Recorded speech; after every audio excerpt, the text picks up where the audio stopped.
What is fundamental analysis? Fundamental analysis क्या होता है और ये हमें स्टॉक मार्केट में कैसे मदद करता है? सबसे पहले तो फंडामेंटल का क्या मतलब होता है और एनालिसिस का क्या मतलब होता है? फंडामेंटल बेसिक्स होते हैं, किसी भी चीज़ के बेसिक्स जिन प्रिंसिपल्स के बगैर वो चीज़ एग्जिस्ट ना करे, उन्हें हम फंडामेंटल्स कहते हैं कि फंडामेंटल के बगैर एक कंपनी एग्जिस्ट नहीं करती। एक बिज़नेस आइडिया, उनके बिज़नेस कॉन्सेप्ट, उनके बिज़नेस प्रोजेक्ट के बगैर एक कंपनी एग्जिस्ट नहीं करेगी। और एनालिसिस का मतलब एग्जामिनेशन होता है। एनालिसिस का मतलब होता है किसी चीज़ को समझना।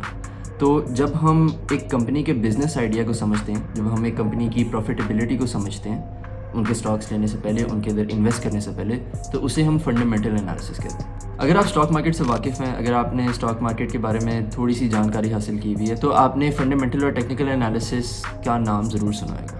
आज की वीडियो में हम फंडामेंटल एनालिसिस की बात करेंगे, कैसे वो हमें फ़ायदा पहुंचा सकती है, फंडामेंटल एनालिसिस में क्या क्या चीज़ें आती हैं। तो बेसिकली ये मैं नहीं कहता, दुनिया के बड़े तरीन जो इन्वेस्टर्स हैं, वॉरेन बफेट जैसे हो गए, वो कहते हैं कि फंडामेंटल एनालिसिस के बगैर अगर आप इन्वेस्ट कर रहे हैं तो आप पैसा कमा नहीं सकते। आपका तुक्का तो लग सकता है, मगर ये कि आप अगर फंडामेंटल एनालिसिस एक कंपनी को एनालाइज किए बगैर अगर उसके अंदर इन्वेस्टमेंट कर रहे हैं तो यू कैन नेवर विन।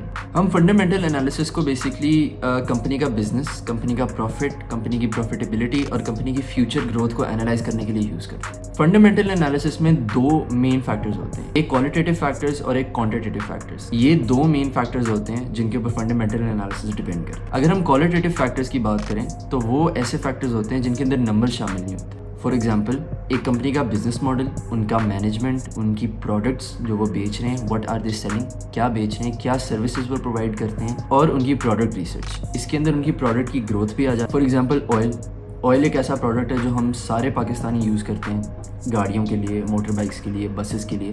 तो वो प्रोडक्ट की फ्यूचर ग्रोथ कितनी, जो कंपनी उस प्रोडक्ट को बना रही है उनकी प्रॉफिटेबिलिटी कितनी, क्या कंपनी मुनाफे में, क्या कंपनी फ्यूचर में मुनाफे में होगी, इसे हम फंडामेंटल एनालिसिस कहते हैं। और ये हमारे क्वालिटेटिव फैक्टर्स होते हैं। तो अब अगर हम क्वांटिटेटिव फैक्टर्स में आते हैं तो ये सारे फैक्टर्स वो होते हैं जिनके अंदर नंबर शामिल होते हैं। फॉर एग्जांपल, कंपनी की बैलेंस शीट, कंपनी की कैश फ्लो स्टेटमेंट और कंपनी की इनकम स्टेटमेंट। अब इन सारी चीज़ों को असेस करने के लिए बहुत सी फाइनेंशियल रेशियोज होती हैं। फाइनेंशियल रेशियोज बेसिकली फार्मूलाज होते हैं। हमने मैथ में बड़े फार्मूला पढ़े, तो जो इन्वेस्टमेंट में, जो पाकिस्तान स्टॉक एक्सचेंज या स्टॉक एक्सचेंज ओवरऑल में जो फार्मूलाज लगते हैं वो प्रॉफिटेबिलिटी मालूम करने के लिए लगते हैं। अगर आपने कंपनी में इन्वेस्ट करना है तो कोई ना कोई फार्मूलाज उसके लिए होते हैं, उसकी बैलेंस शीट को एनालाइज करने के लिए, उसके कैश फ्लो स्टेटमेंट को एनालाइज करने के लिए और उसकी ओवरऑल ग्रोथ को एनालाइज करने के लिए। और वो फाइनेंशियल रेशियोज होती हैं PE ratio, price to earning ratio, EPS ratio, earnings per share ratio, return on assets, return on equity, debt to equity और रिटर्न ऑन कैपिटल एम्प्लॉयड। ये बेसिकली तमाम ऐसी रेशियोज हैं जो आपको मदद करती हैं एनालाइज करने में कंपनी, और यही ऐसी रेशियोज हैं जो फंडामेंटल एनालिसिस को यूजफुल बनाती हैं। इन रेशियोज के साथ साथ आप कंपनी की price to earning ratio calculate कर सकते हैं कि उसका करंट शेयर की प्राइस कितनी है और करंट शेयर से आप कमा कितना सकते हैं। आप ईपीएस कैलकुलेट कर सकते हैं, जैसे मैंने अभी आपको बताया, अर्निंग्स पर शेयर, कि आपको पर शेयर कितनी अर्निंग्स हो रही हैं। तो ये सारे फार्मूलाज इसलिए बनाए गए हैं ताकि आप एक कंपनी की प्रॉफिटेबिलिटी को आराम से निकाल सकें। और यही वजह है कि फंडामेंटल एनालिसिस, अगर आप कोई भी और वीडियो देखें और अगर आपका मार्केट में कोई भी एक्सपीरियंस है, तो फंडामेंटल एनालिसिस इसलिए इतना इंपॉर्टेंट होता है क्योंकि फंडामेंटल एनालिसिस के बगैर हम ये निकाल ही नहीं सकते, हम ये एनालाइज ही नहीं कर सकते कि कंपनी प्रॉफिटेबल है कि नहीं है। अगर हमें रिपोर्ट एनालाइज ही ना करनी है तो हम कैसे बता सकते हैं कि ये शेयर वर्थ बाइंग है और ये शेयर वर्थ बाइंग नहीं है। मोर ओवर, फंडामेंटल एनालिसिस एक ऐसा एनालिसिस है जो बहुत लॉन्ग टर्म के लिए भी उतना ही यूज़फुल है जितना शॉर्ट टर्म के लिए यूज़फुल है। अगर आपको ये पता चल जाए कि आपने कौन से शेयर में इन्वेस्ट करना है, अगर आपको ये पता चल जाए कि कौन सा शेयर, कौन सा स्टॉक, कौन सी कंपनी आपको प्रॉफिट कमा के दे सकती है, तो आप उसे किसी भी तरह यूज़ कर सकते हैं। आखिरी बात जो मैं बिल्कुल ये बेसिक्स बताने के बाद करूँगा, this is just an introduction to fundamental analysis. मैं अपनी फ्यूचर वीडियोस में इसके अंदर बहुत डिटेल में भी जाऊँगा, मगर ये कि अभी एक छोटा सा ओवरव्यू मैंने दिया। और हमें हमेशा कंपनीज़ में तभी इन्वेस्ट करना चाहिए जब उनकी क्वालिटेटिव और क्वांटिटेटिव फैक्टर्स दोनों अच्छे हों, दोनों प्रॉफिट में जा रहे हों, दोनों हमें ग्रोथ में नज़र आ रहे हों। And that is exactly Y fundamental analysis is very important. मैं अगली वीडियो में एक छोटा सा इंट्रोडक्शन टेक्निकल एनालिसिस भी दूंगा और फिर हम ज़्यादा डिटेल में आएंगे अपनी वीडियोस के अंदर। अभी मैं बिल्कुल बेसिक्स डिस्कस कर रहा हूँ।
With that being said, I hope कि मैंने आपके इल्म में इजाफ़ा किया हो, आई होप कि मैंने आपके नॉलेज में कोई एडिशन की हो, और अल्लाह हाफिज़। अगली वीडियो में मिलेंगे इंशाल्लाह। अल्लाह हाफिज़।